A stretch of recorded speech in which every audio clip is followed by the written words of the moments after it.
For 8 seasons between 1991 and 1999, Tim, the Toolman Taylor, could count on his next-door neighbor Wilson to offer him sage and amazingly specific advice on the hit ABC sitcom Home Improvement. Is there anything you don't know, Wilson? I don't know. Over the course of the series, it was revealed that Wilson's full name was Wilson W. Wilson and that he had been married but lost his wife. He was highly educated, well-read, had traveled extensively, and he may or may not have been the cousin of Dennis and Brian Wilson of the Beach Boys. The audience mostly just saw the top half of Wilson's head, as his face always was behind the privacy fence separating his yard from the Taylors'. And though there were plenty of other shots, the audience never saw Wilson's entire face at once. The running gag evolved in Home Improvement's later years, with Wilson occasionally venturing beyond the fence, only for the bottom part of his face to still be hidden through some convoluted means. While the joke was inspired, fans have long wondered why this choice was made. It's a strange choice, and outlandish fan theories went wild. One theory suggests that Wilson won't show his face because he's in the witness protection program, and continues to suggest that his wife was killed by the mob.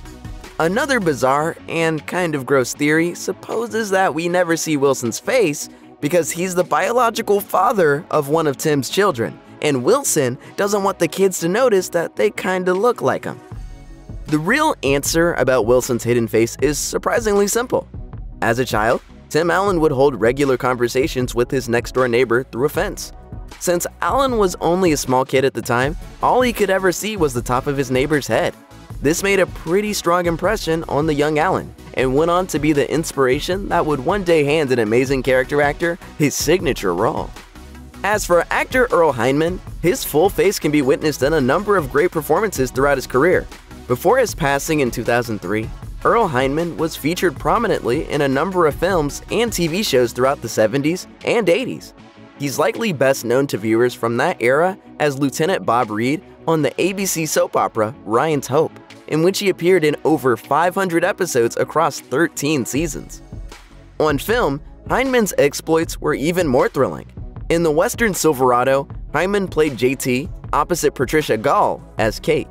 10 years earlier, in The Parallax View, he played the antagonistic Deputy Red.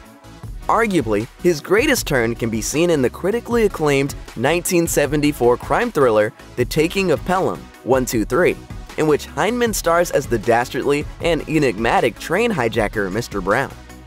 Home Improvement was one of the final projects Hinman had the chance to work on before his death. He left an indelible mark on the series' many fans. In 2011, Tim Allen began starring in a new television project with a similar vibe to Home Improvement. Titled Last Man Standing, the series follows a marketing director for a large outdoor and sporting goods chain as he navigates life as the last man among his wife and 3 daughters.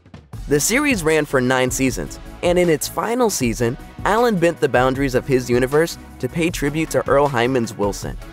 In the Last Man Standing episode Duel Time, Allen does double duty for the first time since the Santa Claus 2, in order to finally deliver on the Home Improvement and Last Man Standing crossover fans wanted.